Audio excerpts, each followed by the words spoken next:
porch. This is my property. What's the basis for you being here? Ma'am, keep your hands where I can see them. Step off the porch. No, I'm not stepping away from my home. I haven't committed a crime. I said step off the porch right now. Oh. Mama, what's happening? Officer, my name is Judge Danielle Coleman. You're overstepping. Turn around, hands behind your back. Officer, you're on my porch. This is my property. What's the basis for you being here? Ma'am, keep your hands where I can see them. Step off the porch. No, I'm not stepping away from my home. I haven't committed a crime. I said step off the porch right now. Mama, what's happening? Officer, my name is Judge Danielle Coleman. You're overstepping. Turn around. Hands behind your back. On an early evening of October 2019 at approximately 6:42 p.m., a police body cam activates on a quiet residential street in Brookhaven, Georgia. The call is logged as a suspicious person disturbance. No crime reported. On the front porch of her own home stands a 4-year-old black woman with 2 children just inside the doorway. She is calm and refuses to step off her property. Within minutes, officers will escalate the encounter into an arrest without a warrant and in front of her children. What the responding officer does not know is that the woman he is detaining is Judge Danielle R. Coleman, a sitting Superior Court judge. The decision he makes next will trigger investigations and consequences that do not end that night. Before we go any further, comment where in the world you are watching from and make sure to subscribe, because tomorrow's story is one you don't want to miss.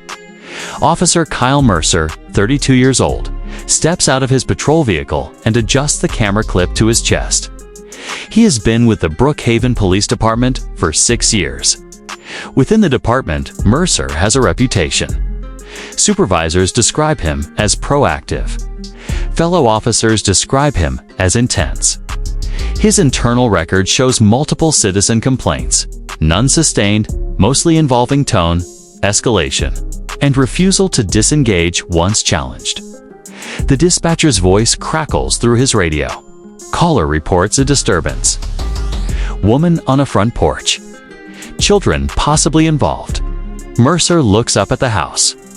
2-story, well-kept, lights on inside.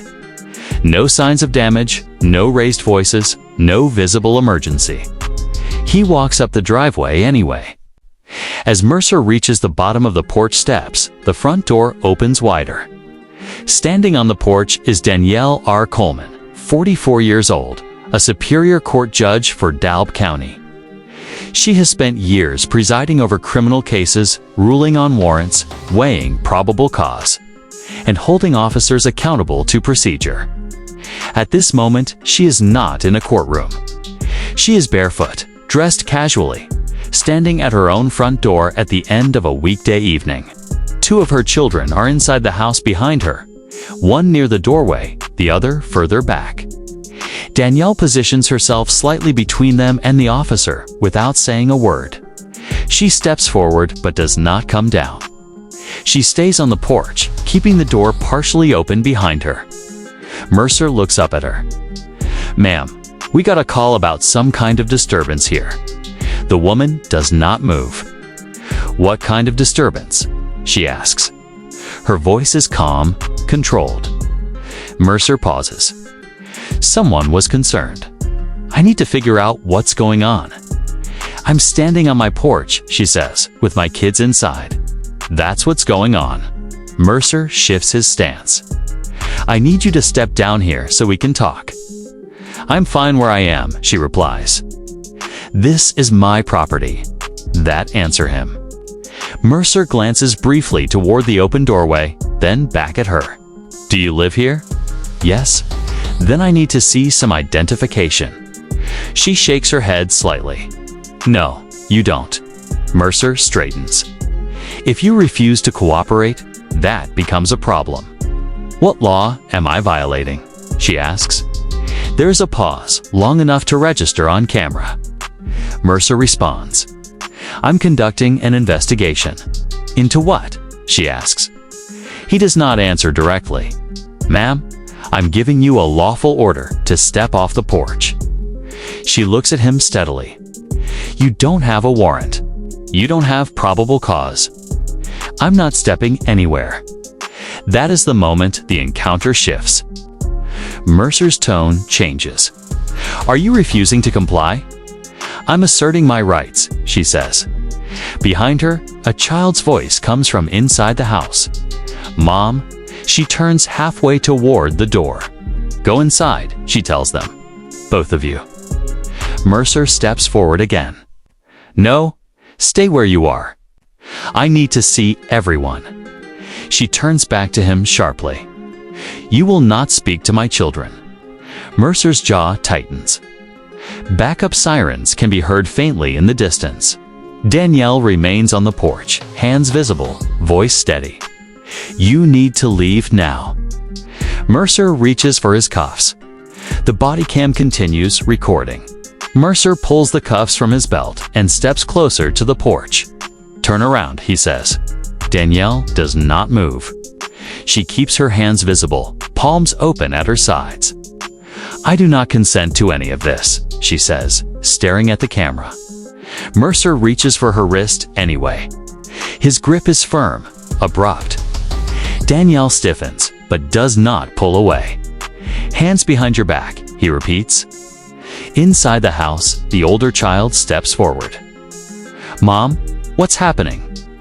Danielle turns her head slightly. Go to your room, she says. Both of you, close the door. Mercer tightens his grip. Don't move. I'm not moving, she replies. The metal cuffs close around her wrists. The click is loud enough to be picked up clearly on the body cam. Danielle exhales slowly through her nose. You are making a serious mistake. Mercer does not respond. He guides her down the porch steps, one hand on her arm. She walks under her own power. She does not stumble. She does not resist. From inside the house, the younger child begins crying loudly now. The sound follows them down the steps. Please, the child calls out. Mom, please. Danielle turns her head again. I'll be back, she says. Stay inside. Mercer stops at the bottom of the steps and turns her to face him. You're being detained for obstruction, he says. I asked you multiple times what I was obstructing, Danielle replied. You never answered. Mercer guides her toward the patrol car. The backup unit pulls onto the street at the same time, lights flashing briefly before shutting off. Officer Ryan Holloway, 41, steps out of the second vehicle. He has been on the force for 15 years. He looks from Mercer to Danielle, then to the house. What do we have? Holloway asks. Refusal to comply. Interference, Mercer says. Holloway nods without asking another question. Danielle looks at him. There is no warrant, no probable cause, and my children are inside alone. Holloway glances at Mercer. You good here? He asks. Yeah, Mercer replies. Holloway steps back, positioning himself near the sidewalk. He does not intervene. Mercer opens the rear door of the patrol car. Step in, he says. Danielle pauses. I want your supervisor, she says. You can request that later, Mercer replies. She steps into the vehicle. Mercer closes the door. The camera captures the moment Mercer walks around the car and leans briefly into his radio. Subject detained, requesting supervisor. The camera records Holloway standing near the driveway, arms crossed. He looks toward the house again. The front door is now closed. The crying is muffled but still audible. Minutes pass. Danielle sits in the back seat, hands cuffed behind her. She shifts slightly to relieve pressure on her shoulders. Officer, she says through the open partition, you need to document that I identified myself. Mercer does not turn around. I documented what I needed to document, he says. You're obligated to verify my identity, especially after I told you who I am. Mercer finally looks at her. That's not your call. A third vehicle arrives. Sergeant Linda Alvarez, the shift supervisor, steps out. She adjusts her belt and looks at Mercer first. Walk me through it, Alvarez says. Mercer explains quickly. Disturbance call, non-compliance, obstruction, subject, argumentative. Alvarez looks toward the patrol car. She'll say anything else. Mercer says almost dismissively. She claims she's a judge. Alvarez's expression changes slightly. She claims. Alvarez asks. Danielle speaks up from the back seat. My name is Judge Danielle R. Coleman, DeKalb County Superior Court. Alvarez walks closer to the car and looks inside. You're saying you're a sitting judge? Alvarez asks. Yes, Danielle replies. And you're detaining me unlawfully? Alvarez turns back to Mercer. Did you verify that?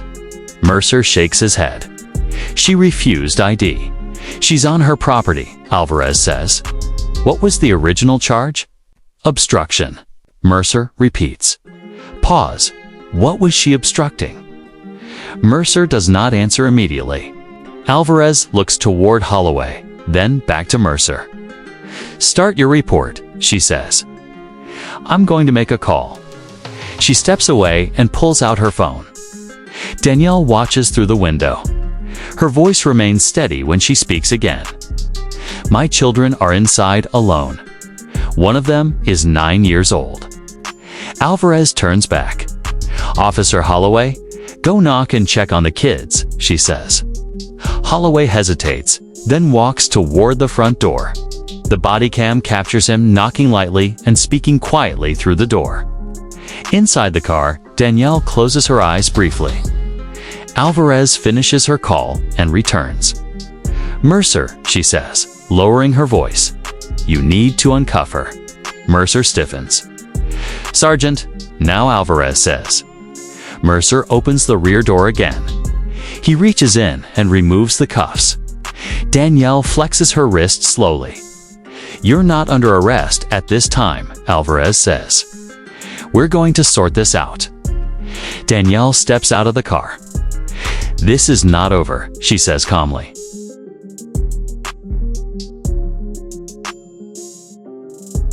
And you know that? Alvarez nods once. Across the street, a neighbor stands on his lawn, phone raised, recording. The patrol lights remain on. The night is no longer quiet. The decision is made quietly. Sergeant Alvarez does not announce it. She doesn't apologize on camera. She simply tells Mercer to stand by while she makes additional calls. The patrol lights are turned off. The tone shifts, but the tension doesn't disappear. Danielle remains on the sidewalk, rubbing her wrists. The red marks are already visible. Officer Holloway returns from the house. They're inside, he tells Alvarez, older ones trying to keep the younger calm. Alvarez nods. Good. She turns to Danielle. Ma'am, we're going to need to verify some information downtown. Danielle looks at her. You detained me without cause. If you're asking me to come voluntarily, say that. Alvarez pauses. You're not under arrest, she says carefully. We need to clarify the situation. Danielle considers it for a moment. My children are not riding in a patrol car, and I'm not going anywhere until they're accounted for. Alvarez looks at Mercer. You, she says, stay here. Mercer opens his mouth to respond, then closes it. A few minutes later, a family friend arrives to take the children. Danielle kneels briefly on the porch to speak to them. The body cam does not capture the words, but the older child nods. The younger clings to her. Danielle stands back up. Let's go, she says. She rides in the front seat of Alvarez's vehicle. The drive to the station is quiet at first. Then Alvarez speaks. I'm not saying mistakes weren't made, but I need to understand what happened. Danielle looks straight ahead.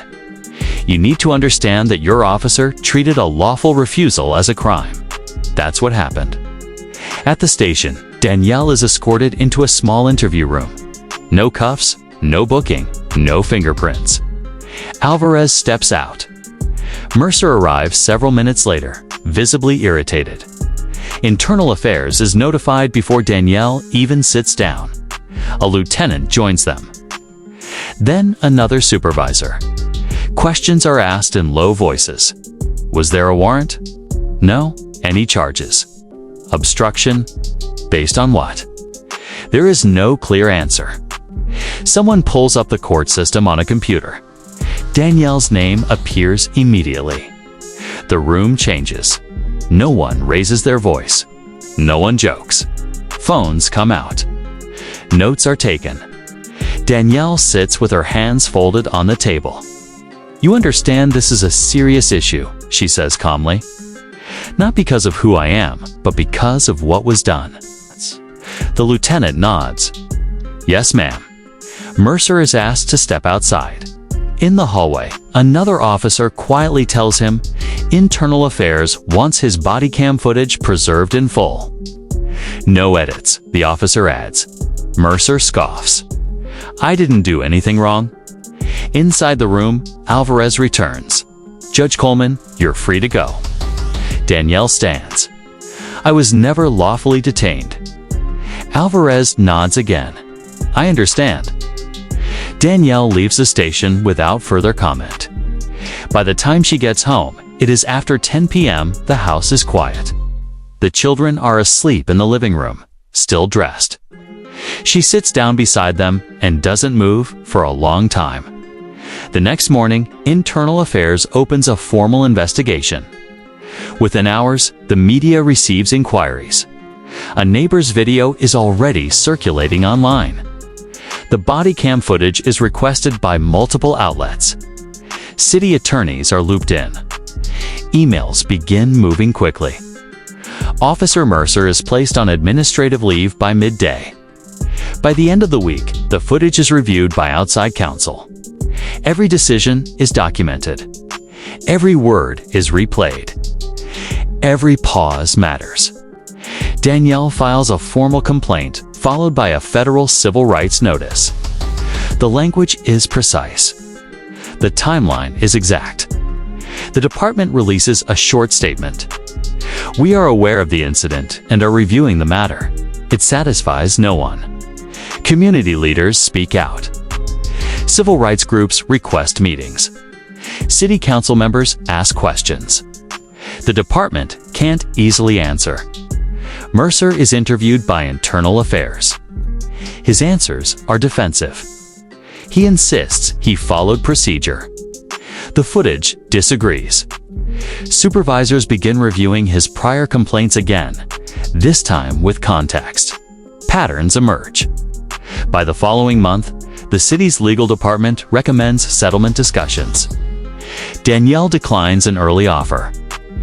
This isn't about money. It's about accountability. The officer's certification status is flagged with the state. Training records are pulled. Policy language is examined line by line. The case grows larger than the porch where it started. And everyone involved understands the same thing now. This is no longer just an internal matter. The city does not wait long to act, but it also does not move quickly. For several weeks, nothing public happens. Officer Kyle Mercer remains on paid administrative leave. His patrol car sits unused. His badge is logged but not taken. Officially, the department says the investigation is ongoing. Behind the scenes, the tone is different. Internal Affairs completes its initial findings before the end of the month. The report outlines multiple policy violations: unlawful detention, failure to articulate probable cause, improper escalation, and disregard for supervisory intervention. The language is clinical. The conclusions are not. The city attorney's office receives the report and immediately requests a full risk assessment. Body cam footage is reviewed again, frame by frame. The neighbor's phone video is synced with the police audio. Dispatch logs are compared to Mercer's written report. They don't match. Danielle Coleman's legal filing arrives shortly after. It is not dramatic. It does not contain accusations in emotional language. It lays out a timeline: dates, times, direct quotes, policy citations, constitutional references. The claim alleges violations of her 4th and 14th Amendment rights. Unlawful arrest, and emotional harm to her children. The city's insurers are notified the same day.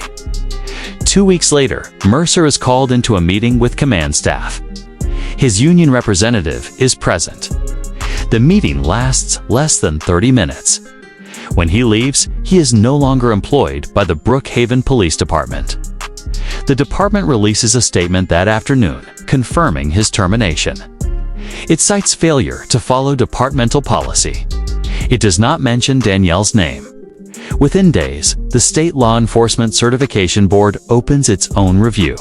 Mercer's certification is suspended pending the outcome. He does not appeal. As the case moves forward, depositions are scheduled. Supervisors testify. Dispatchers testify. Officer Holloway testifies. Holloway admits he never questioned the legality of the detention. That admission becomes part of the record. Snort's Sergeant Alvarez testifies next. She acknowledges that the situation should have ended at the porch. She confirms there was no crime and no legal basis for the arrest.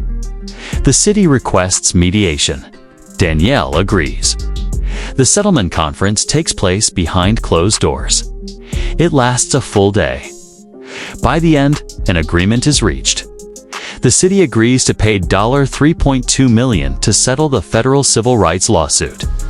The agreement includes mandatory policy revisions, additional officer training requirements, and a formal letter of acknowledgement sent to Danielle and her children.